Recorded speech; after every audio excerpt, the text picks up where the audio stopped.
Well, talk about a caster curse. Mechanical gods, super team, super aggressive free win. I will hold my hands up and say I said all most of of those, and I was wrong. All of those. So I'll take credit for most of it. And on a serious note, Only first game. Only the first game. That is where you look at these lineups and you say that is a massive upset for this ROCCAT lineup on paper when we come into this season. That is the kind of win that could, at the end of the season, be the difference between your spots going either into playoffs or into relegation. And the key thing there is that ROCCAT were making plays on the map as well. So it was not just Vitality not showing up. It was, both sides, playing into this. I just can't believe Tarek won again. Like, Eddie keeps picking it, and he's been winning a few games on it, and, like, it still doesn't make any sense. I can feel your pain. I can feel your pain. He looks a bit like you, too. I mean, I think Betsy on Ryze in this game is, like, this is the first game Ryze has won today. He's lost every other game. But this is also the first game where he's laning into a fairly passive laner in Lulu. So, finally, we get to see what he can do when he gets to sit there and scale up. And obviously, what ROCCAT did so well was they didn't try to be SKT. Because they were waiting for the plays to happen from Vitality, and they would punish them when they made a mistake. We can just pull up the first replay. It's the first spot in the jungle, and I think it is such a smart play coming in from ROCCAT, because what you will notice is Vitality wants to play on top side of the map right now. That means Shook has nothing to do on the bottom side, because he has no protection. ROCCAT, they know this. They have the package from Sapphire, so Eric is saying, I'm going to invade.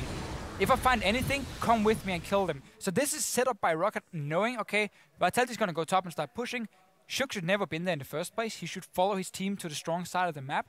That's the misplay, and that's the punish. And I think overall, just impressive play from ROCCAT. They came out the gate swinging. That was 8 minutes on the clock. The very first package that comes up is used effectively, is comboed well. Coming into this game, there was a lot of eyes on Shook in terms of what level of performance he was going to bring. Shook has always been an up and down player. He's been involved in perfect games, and he's almost been perfect gamed. So this was one of those performances where it left a lot to be desired. And I think for Vitality, it's just going back to the drawing board. They do have a lot of talent. They do have the ability to make all of these mechanical plays and all the correct things. But this was just not the game to do it. It is a long season, and now we see how they bounce back tomorrow. Well, they're going to have to bounce back in a way. But the one thing that ROCCAT, again, did very well on the other side of the rift is a very similar play to the one we saw earlier from the Unicorns of Love. I loved how they grouped and sieged and just effectively used the map to their advantage, and the advantages they have. Deficio, I know there's a particular play you wanted to highlight. Well, again, it's a play we're going to see more and more in this meta here. It is when you have these compositions with teleport on one target, and then, you know what, that's going to be the next replay. Instead, we're going to look at this tower push. Yeah, this one actually was just the lane swap that we saw at the beginning. This was actually the Tristana. I was expecting Vitality to take these turrets and then move around the map and actually use the Tristana to their advantage. They ended up falling behind, and then the first blood came out in the lower jungle. I actually feel like Vitality were at a good point from the lane swap, and then just ended up getting out sieged by grouping on this Corki, as we will see in a minute. Again, the first mistake comes when Shook is on the opposite side of the rest of his team. When you keep playing fast push, you invest everything you have onto one side of the map. You can't play fast push on all three lanes. That doesn't exist. So when your jungler is so far away from everyone else, it was easy for ROCCAT, simple for them to say, I will invade, you have the package, you can cover a lot of distance. If there is anyone in here, you come join me and we just kill them. And that's exactly what they did. Oh, in that one victory coming off for ROCCAT, which I think made all of us kind of surprised, and especially Vitality not showing up in their first next replay. Game. Because that's it's not coming. I'm sorry to break It's not coming, guys. It's not coming, sorry. One final note, the Tarek, we can argue that to death and beyond. I also am not impressed with the Protector AD carry comp from Vitality. These players have got much better abilities in some of their other roles from the Cabochon, from the Nuke Duck. Lulu, great pick. No argument there. I just think the Protect the ADC is not something that is super exciting. It's something that this team needs to rely on when you look at the depth of their players. Technically, though, like these players, Nuke Duck has always played a lot of Lulu. We know Yana has always played a lot of hyper carries. Tristana is a comfort pick for him. So, like, technically, these players are used to playing this comp. I do have to question the Kennen blind pick. I don't think it's a very strong blind pick coming in. Lane swap was okay for him, but it always sets him behind. And Kennen, once he starts falling behind, he just has so low impact in the game. So that first teleport he has, it has to pay off. it wasn't even there. It was CappuShot recalling in his own or in the enemy jungle, and then Betsy found him and almost one-shot him, and like just fell even further behind. I think CappuShot was like level 8 when Ryze was level 11. Yep, not the best showing for Vitality. And with that, at the end of day 1, 5 teams are, of course, tied for first, with the other 5 behind by a single game, because that's how that works. Fnatic, G2, HDK, UOL, and ROCCAT start the season with a win. As said, disclaimer, we're going to come to some conclusions. And we know that it's only the first game, but it is a good indicator. I think it's good to get a taste of how the rest of the weeks are going to play out for at least the first portion of the season. But I think seeing Splyce lose a game to UOL and looking at Vitality and just how they lost to ROCCAT, I think those are the 2 big upsets of the day. Coming into it, we'd actually anticipated that Splyce could have been one of the teams challenging for the middle of the table. Defisher and I actually expected Vitality to potentially be top 4. Oh, and we still do. Now, to be fair, it is game 1. There's a lot of games to play. But I did not expect Vitality, even on a bad day, to look like they did today. So that is a shock. That's quite an awakening for me. Their floor is lower than I had even anticipated. We can just look at how did teams lose games. I look at Splyce here. And honestly, I was disappointed because I felt like there was a lot of issues just mechanically between the players. I didn't expect to be there. Copper and Nisbet.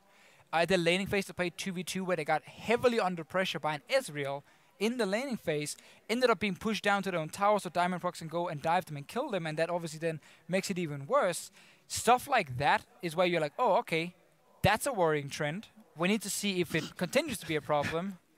No meme, maybe a meme intended. Yeah, so intended. So maybe it was intended. Who cares? But I think one thing we got to look at is somehow Fnatic have put a lineup that beats the top contender, supposedly. Origin coming into this was supposed to be like #1.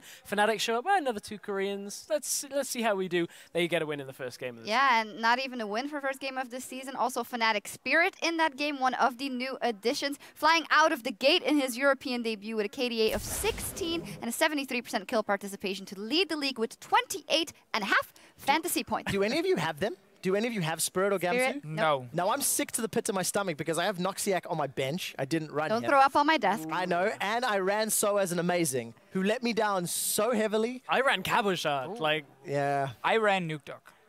So that was 0-1. Trevor will never how did that go? give you slack for that. No. Anyway, Spirit completely out-jungled Amazing today.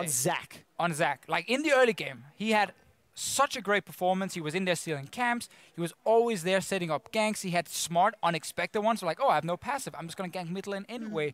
That Origin never expected. And the communication from Fnatic already at this stage is like, okay, we're going to fight here in like 30 seconds. Okay, push out this lane and start roaming. Like, Noxiac was running, Gamsu was running. Like, there were 4 people there in like a matter of seconds. You have to put a caveat on this fact. We know that OGs come in with a limited practice. Yeah. We also know they had a bad day. Like, it is quite uncharacteristic to see Amazing miss like every Lee Sin queue. That really does not happen very often. And today was just one of those days where it just didn't go his way. All credit to Fnatic because they got their lead, they punished the mistakes, and they won the game very well. And another jungler that stood out for me today was Diamondprox. This is a guy who myself particular, has questioned his ability, especially throughout summer last year. He comes up today. I actually was hanging out with the UOL guys and some fans downstairs earlier, and the manager was saying to me that coming into this game, Diamond had promised a 0-4 start. He said every time he started LCS, he goes 0-4. So for UOL, they're like, this is a success. Yeah. We've got one win more than we expected. But, I mean, you just got to look at the state of the game, right? Is that, oh, you get Diamondprox early kills and the team can end up, snowballing from that. That's exactly what Diamond wants to do. That's exactly what junglers like Spirit want to do, is get that good early start, build from it. There's no sitting back and doing nothing for like 20 minutes, which is what Vitality tried to do in that game. Yeah. It's all about the speed in this. Yeah, that was the biggest takeaway maybe for me. The teams that did get ahead, they had those Baron power plays and they finished the games out so quickly. Yeah, did we see any comebacks at all in the 5 games? No. They all felt like once a team got like the first few towers down and they only lost 1 or 2 themselves, like the goalie just grew so large very quickly, you get that item advantage. And again, because the vision is so limited in many ways, you can't just sit and spam wards in your own jungle, so you quickly lose that control. And then you can't make it in place. You feel forced to just sit back and be reactive. And it becomes very difficult once you're already falling behind. Yeah, Deficio has 2 big storylines today. Graves and end of the line and wards. I mean, the number of times you said that. Were perfect. Of course they were, but I'm just saying. Also, I think G2. You know, crazy props to G2 for showing up. This is a team that there was eyes on, much like Splice. Now, they were against Elements, so there's an element of one of the teams who is a little bit weaker in terms of the individual skill side. So I'm excited to see how they perform tomorrow. G2, I believe, go up against ROCCAT, and seeing ROCCAT with some confidence. This makes tomorrow's game a bit more interesting, because I kind of assumed it was going to be a 2-0 week for G2 and the squad. Yeah, we'll see what happens. We did get a couple of good plays, and one of our LCS big plays today we want to look at is the Gamsu outplay versus Soaz. Let's first take another look at it. Not over yet, though, as Amazing looks to chase him down. Can the Viking get away from the Blind Monk? I don't think so. He sees him coming, and he should just... outplay! I don't believe it! Amazing missed both his Qs. He didn't get any damage down to just auto attacks. Poor Amazing. He's never going to hear that. I'm sorry for the fans at home. We screamed so loud, we almost broke the speakers. Volibear no skill shots. That would have been a better pick. Well, I think you're going to get some mad tweets, bro. While Amazing loves me. Amazing loves me. Yeah, he does. Not anymore. Okay. Yeah. Amazing. We have a special relationship. Another one you find a very handsome man, or is that like everyone? Yeah. Anyways. Fervor of battle, Olaf, low HP. Yeah. Mr. Lee, like, what do you think is going to happen? Yeah, but a good start for Gamsu, though. Yes. Another big play I want to take a look at, some of the guy you know very well from Challenger, is Perks predicting the flash. He was on Ari playing versus Mr. Riles. Let's take a look at that one as well. They can just kind of figure out what's about to happen. And whoa. Wow. That was a great prediction. So, I don't know who was on the desk with me. I think someone said... it was Mitch. Yeah, I don't want to put words in his mouth. I mean, I was kind of in the replay. So yeah. It was Mitch. Yeah, that's a good point. That's a good point. But I think he did say, I don't think that was a prediction. That might have been a miss. Well, no. That was shot like this. You missed maybe like this.